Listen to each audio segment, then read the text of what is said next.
Hey you guys, welcome back to the channel. And today I wanted to get into or create a video in regards to budgeting a trip to Disney or giving you guys an idea of what that would cost. I actually recently came back from vacation to Disney. It was my first time going to Disney. I went for my kids and I wanted to break this down because I at one point said to myself, I'm going to go to Disney for the month of August, near the ending of August. And I at first thought, I'm going to do it for this many days.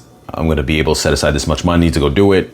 Then when I actually started coming a little bit short up on funds for the time, I had a couple of things taking place around me where I was like, okay, I don't think I'm going to be able to do this.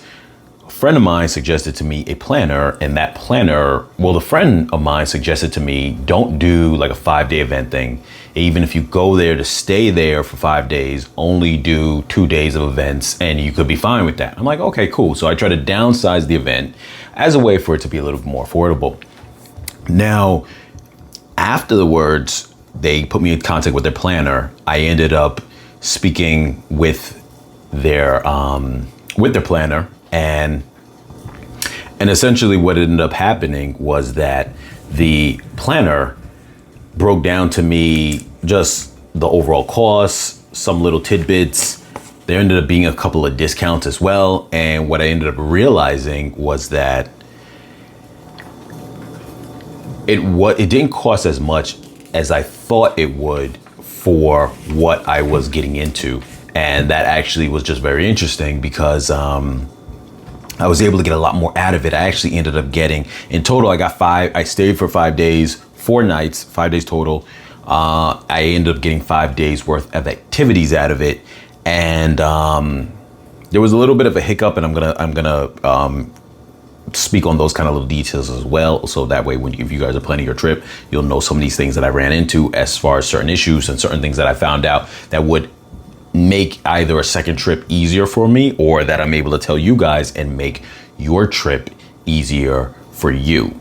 So first I want to say that in total, I had spent roughly, and I'm not including food, and I will break all that kind of stuff down later on in the video, but I spent roughly about, including, so my plane ticket, so it was me, my 2 sons, and my mom came along. She actually met me out there because she doesn't live in the same place I live. She met me out there after the fact. So to make it easier, I paid for the days that she was gonna do, which was 2 days. She could add a 3rd day later, but the original plan was I was paying for 3 days at the park, which coincidentally, 3 days at the park for me and my 2 kids, being that they're below the age of 9. And I'm going to get into the whole age thing as well, how that benefits and whatnot. But being below that certain age, it costs less for 3 days than it did for 2 days for me and the boys. And obviously it's a 50% discount, and I get the 50% discount because the kids can't get the discount without there being a parent. There has to be at least one adult accompanying them. And then from there, anyone else obviously would have to then pay the full price, not getting part of that 50% discount. So, but nonetheless, so between me paying for the 2 days of my mom for the park, I paid for the flight, which, I'm sorry, a little bit of brain fart. It came up to a certain amount, and I'm going to explain all this in detail, and then I'm going to break it down separately at what each thing costs. But in total, this came up to somewhere about maybe $2,300, which is not to say cheap, but for five days of being at a place, and with that equated to 4 days of activities. We ended up getting 5, and I'll tell you how, because there was a little mistake in terms of understanding something, but that would have equated to 4 days of activities. And I'll break down how that worked from things that I had found out by talking to the planner, and then things I have found out later on in my stay. So breaking it down, the location I was going to stay at was called Pop Century. I was going to stay on site. And so by staying on site, there are a couple of benefits to it. The main benefit is when it comes to you transportation and going to the parks, because the way it works is I want to say there's a total of 5 parks. I don't know all the names of them, but there is Magic Kingdom, which is kind of really designated for like the kids and the big castle and the all the Disney characters mainly. You have Animal Kingdom, which is almost like a zoo like. You have Hollywood Studios, which is kind of based off certain things that are from the movies. You have Epcot, which I'm not really too familiar with. I didn't go, but that's one of them. I think that's a little more adult themed because the Magic Kingdom is the most kid theme. And then I think there's another one, and I'm not too sure. I believe there's a total of 5, but I'm not too sure what the other one is. If I'm forgetting what that one is, but I'm forgetting it because I didn't go to it. I didn't go to Epcot either. So whenever you get a park pass or pay for a ticket or how many days, like I said, I paid for 3 days. That essentially gives you, it's like a wild card for you to go to any of the parks. But once you go to the parks, that ticket has been used for that day at the park. You could leave the park and come back in that same day to that same park, but you can't go to a different park without activating one of your other park passes. So to reiterate, if you had 2 park passes, if you went one day to one, left there, went to another one, you would have now used both park passes, even though you only spent half a day at one, half a day at the other. So with that being said, the parks are large enough for you to get everything you need out of just one day at one park. And that's really the best way to do it. I would never tell you try to go to multiple parks in one day. It really is a waste of money. But I stayed at one of the resorts. The one I stayed at was Pop Century. It was what I was recommended from a friend. Now, I don't know if each one is a different price. I know there's another one called Art of Animation, which is near it. And there's other ones. I don't know the names of those. I don't know if they are different prices. The way my friend explained it to me was that Pop Century is one of the more affordable ones, or that the theme of it was more appealing to kids. They said it wasn't that expensive. I don't know or recall if they were trying to say it was the more affordable one or not, but that would be something that a planner would be able to tell you. And once again, I'm going to say, I definitely advise that you use a planner. Now,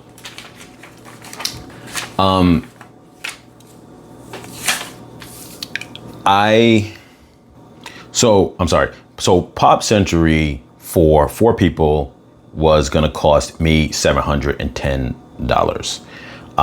The 2 days for my mom cost $264 because, like I said, she wasn't receiving any kind of discount in her stay, as I was for the kids. The 3-day for me and the kids was $774. So in total, this came to roughly about $1,750. Then, like I said, when you add on my plane tickets, which is about $550 for me and my 2 boys, round trip, that is where you got that price tag from, which gave the total of about $2,300. Now, with that said, that is the breakdown. I'm sorry, I'm multitasking at the same time, so don't mind.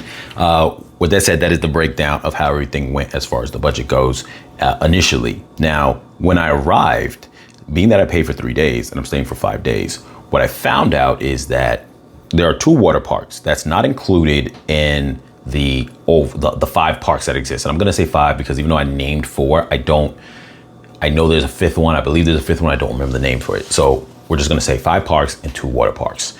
Now, what I was told by the planner was that the first day that you arrive by staying at a resort, and this also incentivizes you staying at the resort, you get a free day at the water park. So I would advise you have, you try to arrive early to where maybe you're getting there somewhere maybe 10 in the morning.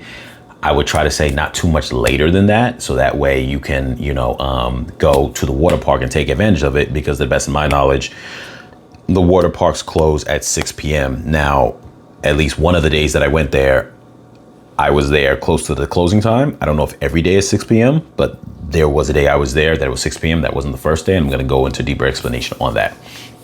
But you get the first day of a water park. So what that's cool about that is, going based off what I just mentioned about paying for 3 days at the park, you're technically getting a 4th day free just by staying at the resort. And the resort, like I said, is easier because you don't have to ever leave or go any other place. Another reason why that plays a big deal in terms of bonuses in terms of saving tips. I'm going to go into that too, as far as little saving tips, is that you don't have to be paying for Ubers going from your hotel to the park that you're going to go to. So you're getting an extra day by doing the water park. Now, the area where I had messed up at is I didn't know that the park, when you get the park pass, like I said, I had 3 days. I didn't know that one of those didn't include the water park, the 2 water parks, because I assumed that the 2 water parks were part of the parks. So on my first day, I went to a water park for free. Second day, I went to Magic Kingdom.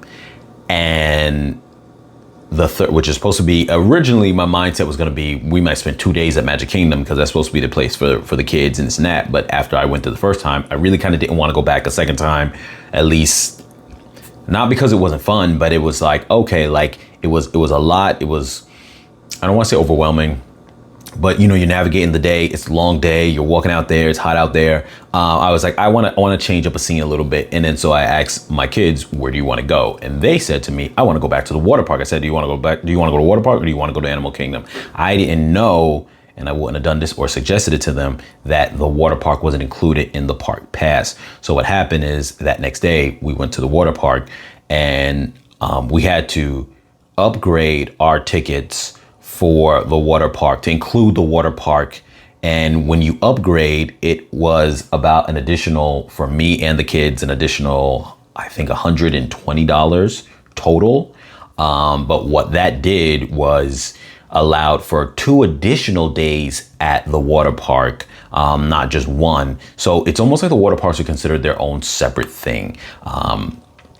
And so we did the water park thing. My mom luckily didn't have to pay for that, because since she got there late on that first day, she didn't get the free day at the water park. Now, little sidebar, it is a courtesy for them to give you that free day on another day if you happen to miss it. But from what I've seen, it looks like they could do it easily, and they worked with us, because right when we went to the ticket booth at the water park, they gave us that. We went to one called Blizzard Beach. There's another one, Laguna something. I forget the name, because travel-wise, that one's a little bit harder to get to. And I'll break that down in a little bit when it comes to transportation. But so I didn't mind that we had to pay a little bit extra, because the same price would have cost my mom to get a third day, because she was going to decide while she was there if she wanted a third day. Because if not, I would have gone, if she was burned out, I would have gone to one of the parks with the kids, and she would have just stayed at the hotel. So that price right there was the equivalent of her paying for her third day, us going to the water park. Now, generally speaking, I think the water park tickets are like $50. They're a lot cheaper than the regular park tickets, which are about $120, and then you include tax and they go a little bit up from there. But I think a regular day at Disney is $120 per person per park. Now, so I say that to say it balanced out, because we got the extra, we ended up paying for that. But generally speaking, as a tip, and like I said, this is trying to just inform you in terms of budgeting. You get a free day at the water park for staying at the resorts, which makes it worth staying at the resorts, I feel, in that regards. With a few other reasons why, and I'm going to jump into those in a minute.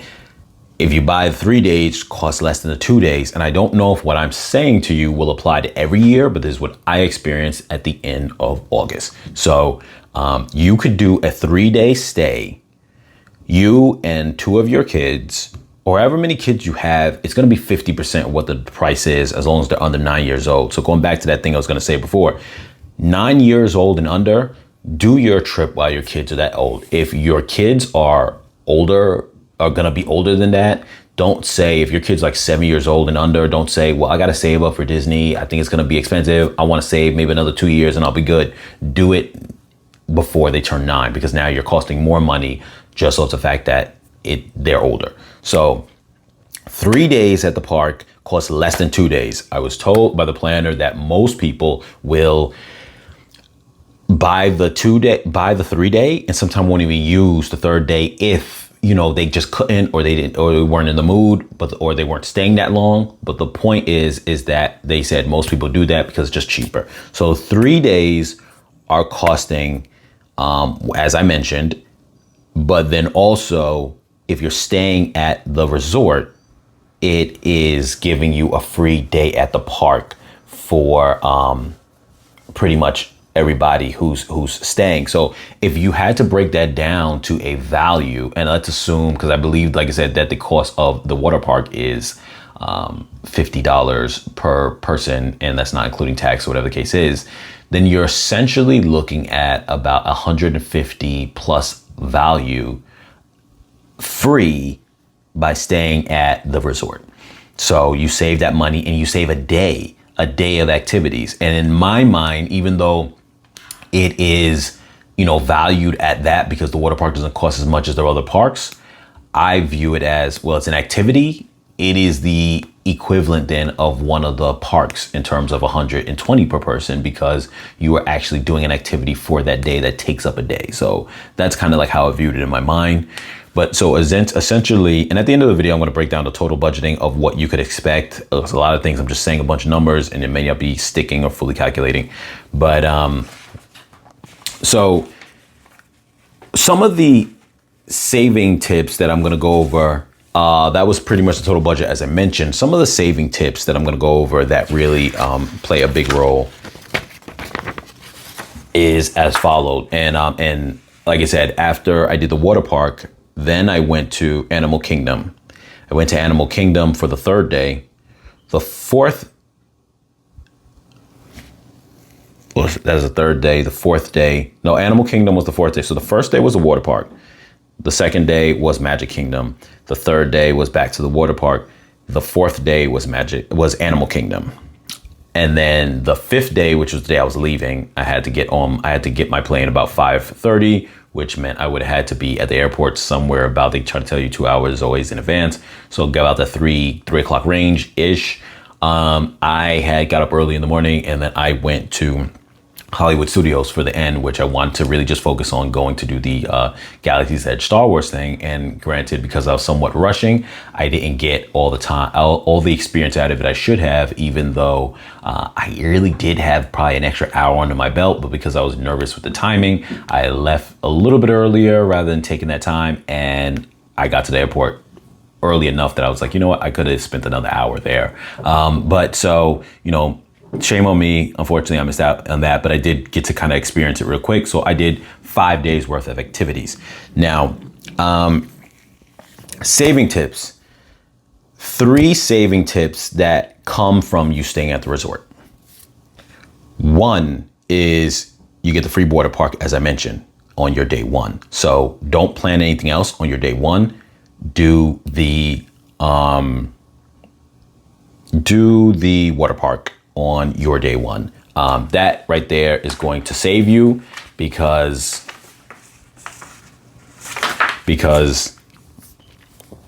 you knock out a day that it gives you an extra day of activity, obviously self-explanatory. So, you don't have to be paying for an extra day at a park. You're getting a free day at a park, which to me is just great. But like I said before, appear early. Second saving tip is also connected with staying at the resort. You get the free transportation. Now, some of the transportation is a little weird in that if you go to one of the water parks, it's a straight shot from the bus. There's a bus outside of the resort that there's a bunch of little waiting stops right in front of the resort. It will say like a little line for Magic Kingdom, a little line for Animal Kingdom, a little line for blah, blah, all of them. And essentially what happens is that will either take you straight there, or sometimes you have to go and take the, what is it called again? I'm having a brain fart right now, but those aerial trams, we're just going to call them a tram, but Skyline, it's called the Skyline. Yes. So you could take the Skyline, and sometimes you have to take the Skyline to another midpoint that takes another Skyline to another point. I had to do that to get to Hollywood Studios. But nonetheless, there are whatever method it is. I heard that when I first got there, I was a little confused with how the other water park, Laguna something, there was like, if you go to that one, it's going to take one transport to another transport to whatever. And I was like, that sounded a little confusing. So I went to Blizzard Beach, which just was a straight bus, 10 minutes, which is great. But once you figure it out, I'm sure you get used to it, and it's not a problem. Because when I had to go do Hollywood, they told me, I was like, okay, since I want to go there, I got on the Skyline, which transported me to another Skyline, and then I got there. So once you kind of figure it out, some of the transporting is easier than others. The point is, it's free. So if you want to go, I've even seen some families there when I was there who would go early in the morning to one of the parks. They would take the free transportation back, take a nap at the resort, then go back at night, because there are different nighttime activities as well, like in terms of like shows, fireworks and things of that sort. So my point is, when you start adding that up in Uber fees, you are gonna pay an arm and a leg. If you rented a car just to transport you to the park and back to your hotel, that is gonna be a price as well, where maybe it's not awesome. You might not think it's a lot, especially say if you're paying like $200 for 5 days of renting a car, I don't know. But it's the point that you aren't actually using that car other than going from your hotel to the park. So when you look at it like that, it starts to become like, well, that really is a big waste of like, say, $200 or whatever it costs to rent a car for that many days, because you are really just sitting stationary in most of these places. You're either at the park or you're at their hotel. You're not really driving around. Though there is an added cost benefit to that too, and that is that if you were outside of the resort and you rented a car, you would be able to go buy food. I'm going to jump into that in a moment in terms of other costs. But right now, the last saving tip that I found out after the fact, I didn't know this before. Now, you can pay for lightning passes to skip lines. But the time I went at the end of August, because a lot of kids are going back to school, you don't really have to worry about the lines for most of the rides, because most of the rides, they're like about a 5-minute wait on average. I had gone on some roller coasters that were just a 10-minute ride, which wasn't bad. But like in Animal Kingdom, because that's the primary sightseeing thing there is not the roller coasters, the animals. But Magic Kingdom, where there were 2 roller coaster rides, one of them I waited for, which was a pretty long line, and I didn't know how long the wait time was before I got on it. But later on, I found out there's a digital clock at the beginning of every line to tell you how long the wait time is between the wait time in the regular lane. It's called standby lane, and then the lightning lane. And so you would see the 2 times. Lightning passes cost $25 per person, so it adds up quick per day. So if you've got 4 people with you, that's $100 for that day. You go to another park the next day, that's another $100. It starts really adding up quick. Now, what I also found out when I asked about it was that some of those big time roller coasters that end up drawing huge lines, with a line, I've seen the time say 55 minutes, an hour. I didn't wait on those when it got that bad. Usually if you go earlier, the lines are a little lighter, and then they get heavier as time goes on later in the day.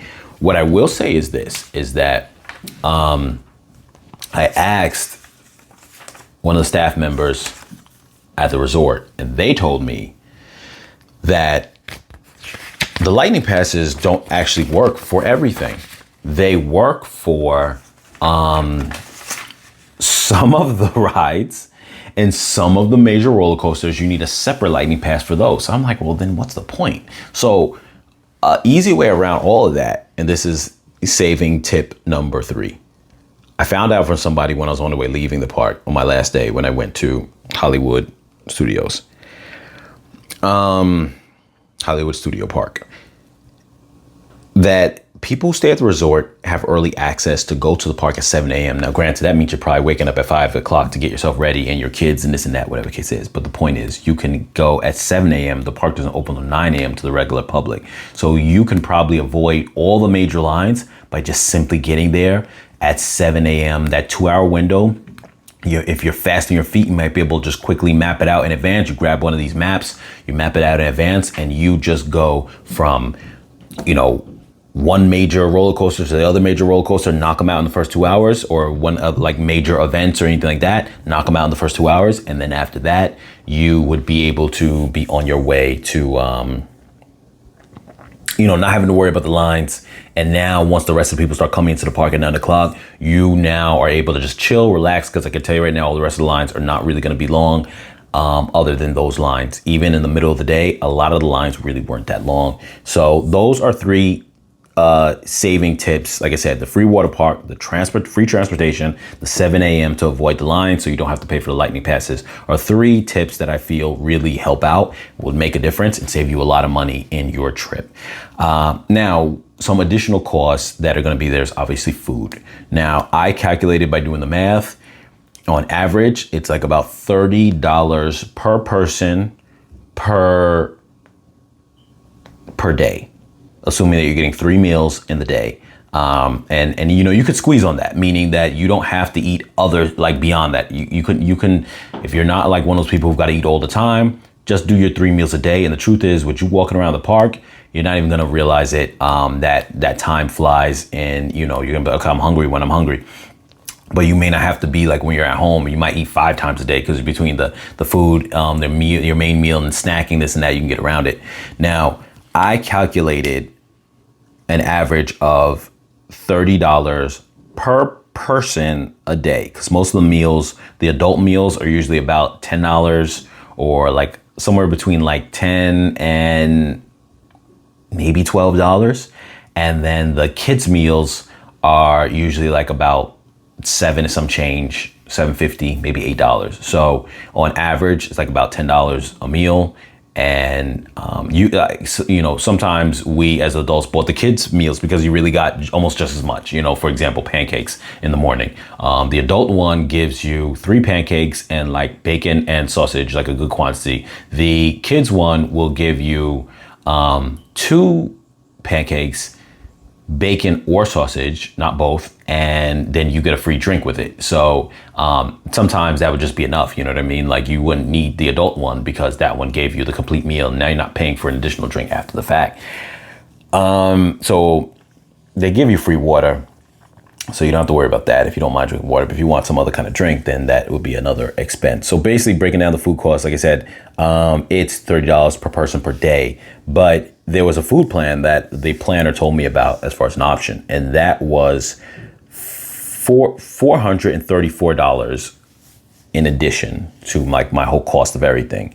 And at the time, I was almost thinking about it, but I'm glad that I didn't, because that gives you 8 meals and 4 snacks. Now, one of those meals could be that. So I'll give you an example of some of the meals. The ones I just mentioned to you was a meal, whether it's the kids version or whether it's the grown version of the pancake setup, that is a meal. The grown-up pancakes version was $9.99, so $10. They also had a different like breakfast meal that was like, it was like a big breakfast / pancake version. You had the big breakfast waffle version. And what that did was gave you, for example, the pancake one gave you 1 pancake. It gave you eggs. It gave you sausage and bacon. And it gave you something else. What was that again? Potatoes. It gave you like I think they were almost like tater tots. Yes. So it gave you a lot of stuff. You didn't get as much in the pancake area department, whatever, but it gave you a lot of stuff, and that was like about $12.50 or something like that. So, but the point is, when I say the meal plan gives you 8 meals and 4 snacks, whatever one of those you would have got would have counted as a meal. Or say if you bought like hamburger and French fries, they have a kids version and the non-kids version. They're really like, I think almost like the same thing. I think, I can't remember exactly. I only got a burger one time. But anyway, that counts as a meal. So you get 8 of those. So technically a meal will, like I said, on average $10, depending on the kid size or the regular size. Obviously, if you got that meal package plan, you would just always get the adult size because you want to get your value out of it. They don't take it away. Like a fund is like eight meals and 4 snacks. I'll get to the snacks in a moment. So whether you got the adult version, you got the kid version, it still counts as a meal. So let's say on average it's about $10. Those 8 meals equate to $80, but you're paying $400 something for them. Now that one meal could also be probably something like, I'm assuming, a large pizza, like a large pizza pie, which is $20.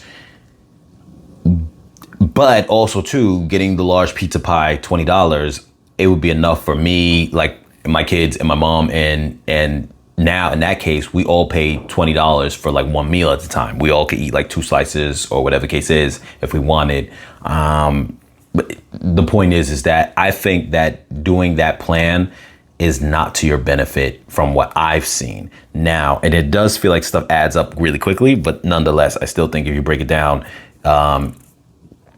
it's still cheaper to just buy your food because you have the option to do the kids version or the adult version. The 4 snacks could be something like Twix, or it could be like some kind of major snack kind of pack, whatever they have there. But if it comes down to something like Twix, well, 4 snacks, you could use that up real quick. It could be almost nothing. Another little saving tip that you would find out when you get there would be that they have these little drink containers, and these little cups, and they come with a top. Sorry about that. And they look like this. And so essentially, you buy these for like $22. At first, it might seem like kind of crazy, but it gives you free refills on the fountains, and they got the fountains multiple places on the like there's an outside station and multiple inside stations in the resort's like main lobby area, like food area. And so that is something where at first you might think that $22, that's crazy. You use it all the time. You just go and get drinks and just keep drinking, so it's definitely worth it. And I think that's definitely a money saver. Granted, it's refill for the cup, but you can always just bring your own other cups and just pour from that cup into the other cups if you wanted to. I didn't do that, but like I just let my kids just drink from my same cup, so it wasn't a big deal if they wanted to drink from my cup. So that is the totality of the breakdown and the savings of everything, like I just mentioned. And essentially, here in front of you is just my breakdown of all my stuff there, so you can kind of see, and all my tips and all the things I was kind of going off of. But nonetheless, it was a lot more affordable than what I thought. And so for all of you guys who want to understand, like, what would it be to budget and be able to do a Disney trip, this is really what it is and what it falls into.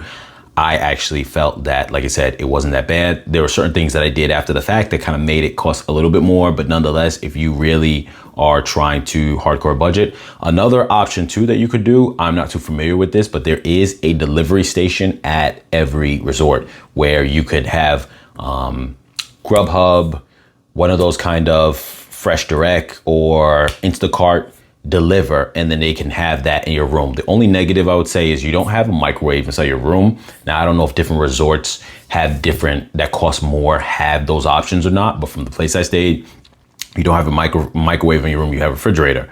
So the negative is the common food area space, which almost looks like this huge kind of cafeteria type of thing. And I don't mean that in a negative way where it looks bad, but nonetheless, that area is where you have the microwave. And I only saw one microwave there. So if you buy a lot of stuff that you have to microwave from like one of those Fresh Direct type of things, you have it delivered, I would honestly tell you that would end up being a negative, because the tediousness of you having to do that all the time will definitely become annoying. But if you bought some stuff like cold cuts, then that's a go. That's definitely a win. Like I said, the delivery station, the way it works is that if you had food delivered, and say if you're at the park, while they're delivering, they would bring it to the drop station because they would know about the drop station. And then the drop station will hold it for you until the time that you came back. And then from there, you would just coming back from the park, go to the drop station, your thing was delivered, you pick it up, you go to your room. So that's great that you don't have to be waiting on it specifically.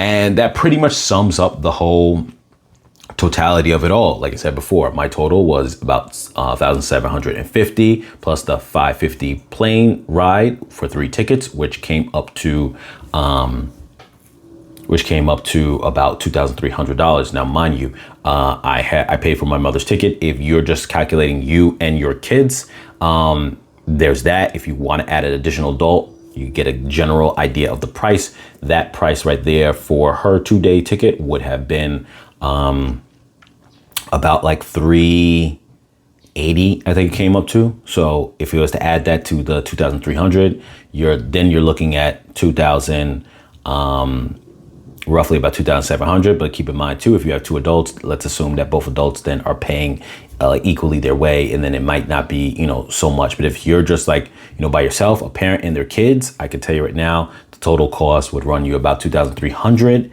and that would be 4 days worth of activities.